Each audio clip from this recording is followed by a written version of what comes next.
अस्सलाम वालेकुम दोस्तों, एनएमडी अकेडमी के सोर्स में मैं आपको खुशामदीद कहती हूँ। अगर आपको इस वीडियो की कोई भी चीज़ समझ आए तो प्लीज़ इस वीडियो को लाइक करें, अपने फ्रेंड्स फेलोज और उन स्टूडेंट्स के साथ इसको शेयर किया जो कोचिंग को अफोर्ड नहीं कर सकते।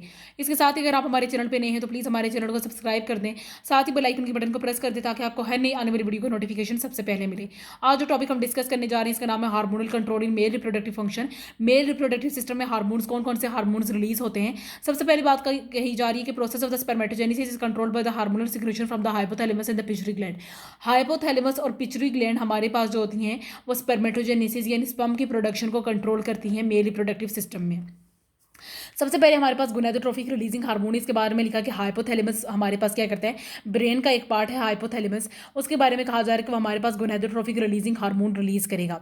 हाइपोथैलेमस क्या रिलीज करेगा, गोनाडोट्रोपिक रिलीजिंग हार्मोन। ये क्या करेगा, ये हार्मोन क्या करता है, which control the release of the anterior pituitary gonadotrophins, which control the release of anterior pituitary gonadotrophins. Anterior pituitary gonadotrophins को कंट्रोल करेगा, जिसमें फॉलिकल स्टिमुलेटिंग हार्मोन और ल्यूटेनाइजिंग हार्मोन शामिल है। यानी हाइपोथैलेमस ने हमारे पास गोनाडोट्रोपिक रिलीजिंग हार्मोन को रिलीज किया। अब गोनाडोट्रोपिक रिलीजिंग हार्मोन हमारे पास फॉलिकल स्टिमुलेटिंग हार्मोन और ल्यूटेनाइजिंग हार्मोन को कंट्रोल करेगा। फॉलिकल स्टिमुलेटिंग हार्मोन क्या करता है, stimulates spermatogenesis by stimulating the Sertoli cells to control the development of the sperms from the spermatids. और सेरोटोली सेल्स को यहाँ पे नर्स सेल्स भी कहा जाता है।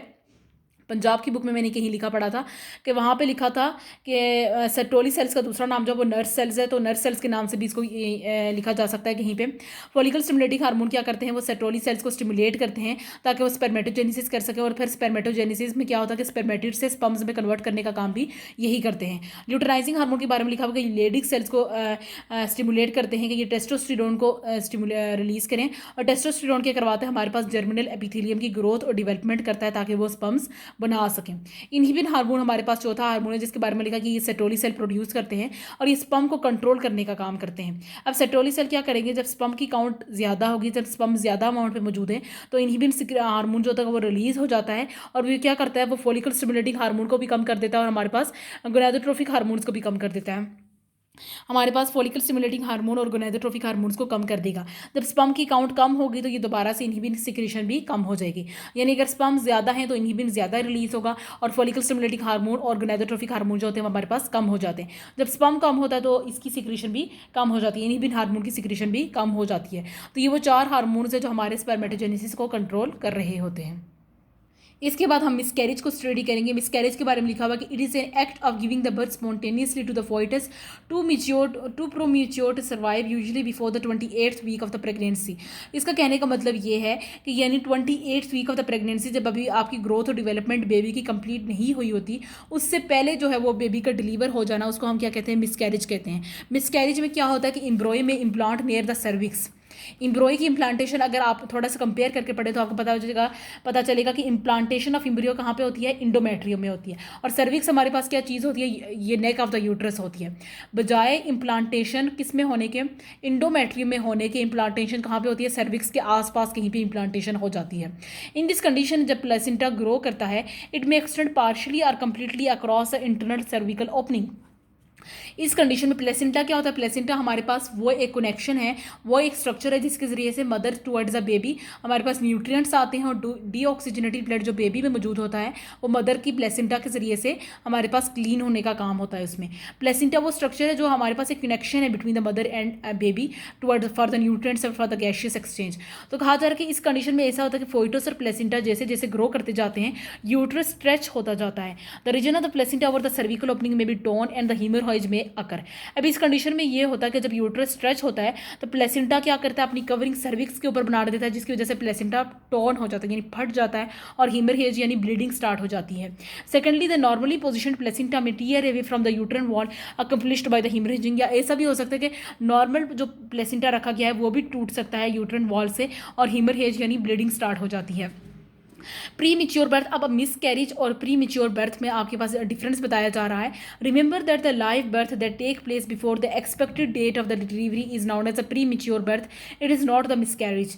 अब कहा जा रहा है कि प्री मिच्योर बर्थ जो expected date of the delivery से कुछ टाइम पहले या 1 मंथ पहले या 15 डेज पहले जो आपके पास प्री मिच्योर बर्थ होती है उसको हम मिस कैरिज नहीं कह सकते, बल्कि वो ऐसा होता है कि आपकी फीटस की या आपकी बेबी की डेवलपमेंट और ग्रोथ कंप्लीट हो चुकी होती है, तो उसको हम प्री मिच्योर बर्थ कहते हैं। जो 15 डेज पहले 10 डेज डेज पहले या इवन कि 1 मंथ भी पहले हो सकती है, उसको प्री मेच्योर बर्थ कहा जाता है, उसको मिसकैरेज नहीं कहा जाता, क्योंकि उस टाइम पर डेवलपमेंट और ग्रोथ दोनों कंप्लीट हो चुकी होती हैं। Miscarriage versus the abortion, the term abortion is usually referred as a induced premature termination of the pregnancy.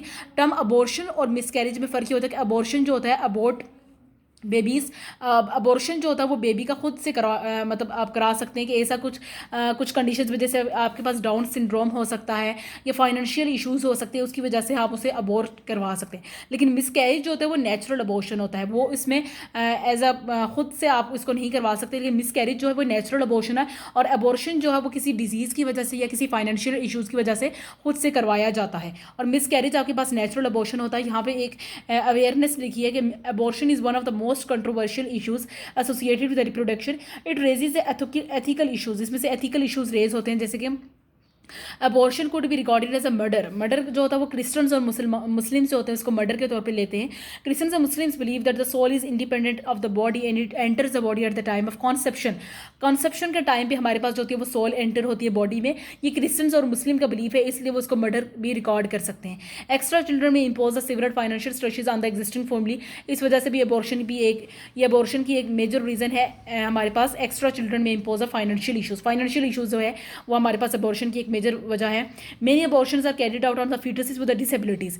तो डिसेबिलिटीज़ ऐसे चाइल्ड जिनका एक टेस्ट के ज़रिए से आपको मालूम होता है कि अगर कोई फीटस जिनमें डिसेबिलिटीज़ है, कोई थैलीसीमिया वगैरह है, डाउन सिंड्रोम है या किसी भी और डिजीज़ से मुंसलिक जो है, तो वहाँ पे भी उस स्टेज पे भी अबॉर्शन कराया जाता है। तो ये कुछ रीजंस हैं जिसमें अबॉर्शन कराया जाता है। यहाँ पे सेक्शुअली ट्रांसमिटेड डिजीज़ के बारे में आपको कहा जा रहा है। सेक्शुअली ट्रांसमिटेड डिजीज़ यहाँ पे 3 डिस्कस की गई हैं, गोनोरहोया, साइफिलीज और हमारे पास एड्स जो एक मेजर रीज़न है। यहाँ पे मैं सिर्फ एड्स को हम पहले एक अच्छे से स्टडी कर चुके हैं ए सेलुलर लाइफ में, और गोनोरहोया और साइफिलीज को मैं पंजाब की बुक से डिस्कस करूँगी। लेकिन आपने यहाँ पर एक मेजर डिफरेंस ये याद रखना है कि आपके पास जो डिजीज़ है एड्स की जो डिजीज़ होती है आपके पास वो वायरस से होती है, लेकिन गोनोरहोया और साइफिलीज वो जो सेक्शुअल ट्रांसमिटेड डिजीज़ है ये बैक्टीरिया से हो जाती हैं आपके। यानी ये तीनों आपके पास जो हैं वो हैं तो सेक्सुअली ट्रांसमिटेड डिजीजेज, लेकिन एड्स जो है वो वायरस से होता है और गोनोरहोया और साइफिलीज आपके पास जो होते हैं वो बैक्टीरिया से होते हैं। इसी तरह हमारे पास एक और भी सेक्सुअली ट्रांसमिटेड डिजीज है जिसे हम हेर्पेस सिम्प्लेक्स कहते हैं, इसको भी हम पहले डिस्कस कर चुके हैं। वो भी हमारे पास वायरस से होती है, हालांकि वो भी हमारे पास सेक्सुअली ट्रांसमिटेड डिजीज़ है, लेकिन वो वायरस से होती है हमारे पास।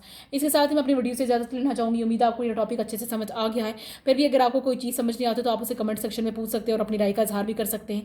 अगली वीडियो तक मुझे इजाज़त दीजिएगा। अल्लाह हाफिज़।